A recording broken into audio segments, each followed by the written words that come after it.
On today's episode, I'm going to preview the Thursday night football game, the Cardinals versus the Seahawks, coming right up.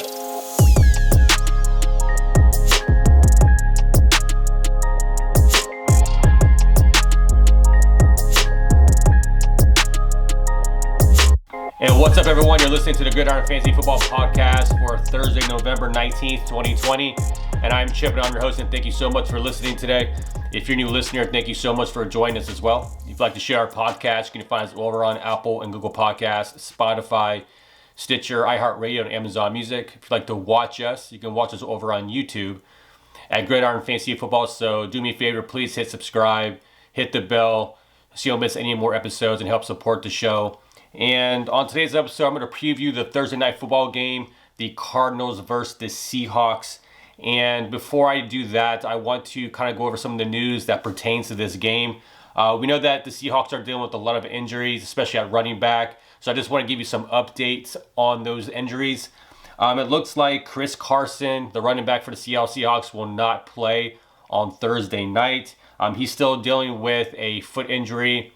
There was some hope that he could practice, but he was very limited, and he's unfortunately, he won't be able to go for Thursday night, which is a good thing for Chris Carson long term. I know it's not good for fantasy owners, but it definitely is good for the people that are involved in the sense of like just making sure that he's healthy to go so the Seahawks have him for the rest of the season. So with that being the case, that means Carlos Hyde actually will be coming off the injury report, and he will be playing on Thursday night. He should be the starter. So if you have Chris Carson, I think with this matchup, I think it's good to play him.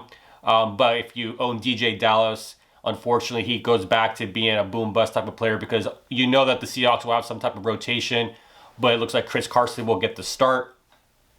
And then moving on to Tyler Lockett. So Tyler Lockett, he was on the injury report this week with the knee sprain. There was still some concern that he could not go on Thursday night because obviously having a game on Sunday and having a turnaround Thursday night game is very hard for players to recover. And it looks like he is expected to play. He'll test out his knee before the game, but all indications show that he's going to play on Thursday night. So that's good news for Tyler Lockett if you're a Tyler Lockett owner.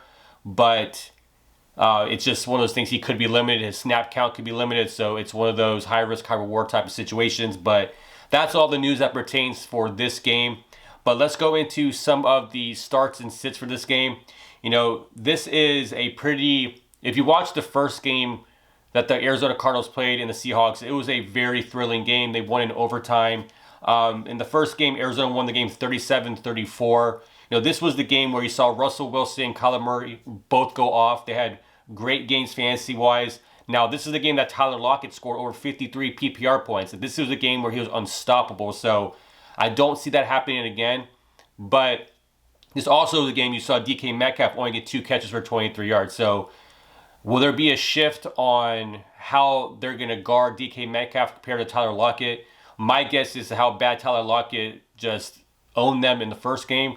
My guess he'll get a little bit more coverage, but then that leaves DK Metcalf, you know, one-on-one with Patrick Peterson. So it's definitely going to be interesting to kind of see how that plays out, you know. And this also on the Arizona side of the ball, DeAndre Hopkins, he had a good game. He was 10 for 103 and 1. You saw Christian Kirk, he was 5 for 37 and 2. So we know the Seahawks have a bad pass defense. I think that when it comes to starts, going into the starts, you know, you can see that Russell Wilson and Kyler Murray are must starts in this game. Obviously, Tyler Lockett is, you know, you have Kenyon Drake's a good start. I do think obviously DK Metcalf. So I think that these are guys that you can feel comfortable playing. Now, are they going to have the same fantasy outing that we saw in the first game? You probably will see DeAndre Hopkins have the game he usually has. Christian Kirk, that's up in the air. Tyler Lockett, he's not going to have a 53-point game again. And then DK Metcalf, I hope that he has a better game. But I do think that from a fantasy standpoint, this will be very entertaining because there's a lot of fantasy implications right off the bat in Thursday Night Football. But like I said, those are my must-starts. You got Kyler Murray, Russell Wilson, Kenyon Drake, DeAndre Hopkins, Tyler Lockett, and DK Metcalf. Now when it comes to the flex, I think Carlos Hyde belongs in this category. You know, Carlos Hyde, he's come off a hamstring injury. I'm always skeptical of soft tissue injuries and coming off, especially for a hamstring.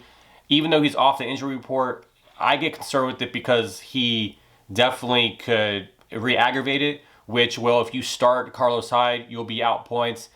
That's not me just trying to put any caution to it. It's just the nature of soft tissue injury. So I do think that because of how heavy of a run offense the Seattle Seahawks are, Carlos Hyde is going to get the workload. I think it will be a rotation. I think you'll still see some DJ Dallas in there. I do see that maybe Alex Collins gets thrown in there. It all depends on who they have active for Thursday night, but Carlos Hyde should have the majority of the carries. And I think another flex option I mentioned before is Christian Kirk. Like I said before, Christian Kirk had a 5-reception, 37-yard, and 2-touchdown game against the Seahawks. So I think that he's a good flex play. When it comes to boom-bust candidates in this game, I think both Alex Collins and Chase Edmonds become candidates in this category because we just don't know exactly with the timeshare that they're going to get in the backfield if they're going to be very efficient with their touches. You know, we saw earlier in the season with Chase Edmonds is that he was outperforming Kenyon Drake with less carries. Now that we saw Kenyon Drake back last week, you saw that he got most of the workload.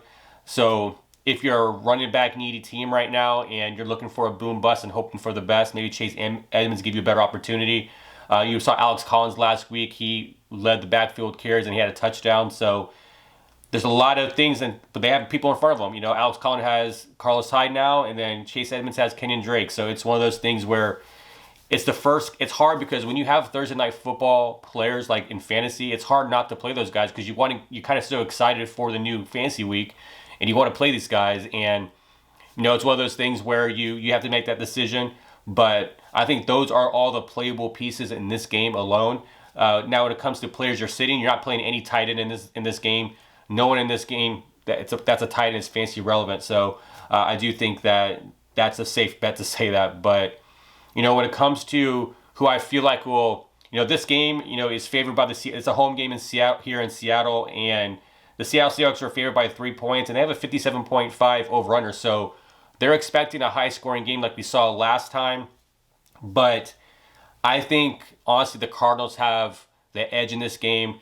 The Seahawks are just too beat up on defense. They're playing, you know, guys that are just not starters that haven't started for them all season. But, you know, it's one of those things where this has been the issue for Seattle. I mean, Seattle right now is last in pass defense. You know, they give up the most fantasy points to wide receivers. They give the second most fantasy points to the quarterback. So I definitely can see this game very ugly. Especially, usually the better teams do well on Thursday night. And I think right now the Cardinals are just a better team than the Seahawks. I mean, like I said, I live here in Seattle, and I hate to say that, but it's just the reality of the game. It's just one of those things where the Cardinals have too much power on offense that the Seahawks just can't stop.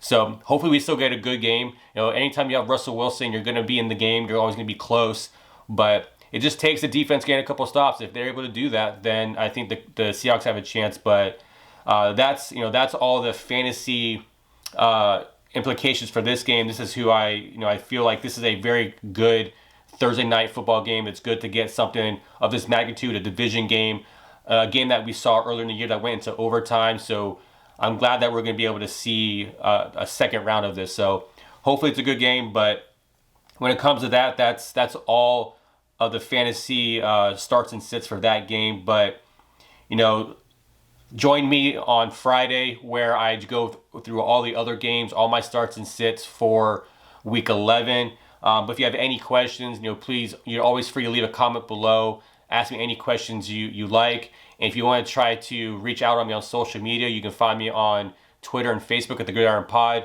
You can find me on Instagram at Gridiron Fantasy Football. So that's it for today's episode. Thank you so much for tuning in, and I'll see you tomorrow. And take care. Hopefully you have a good start of the Week 11 fantasy football season. So take care.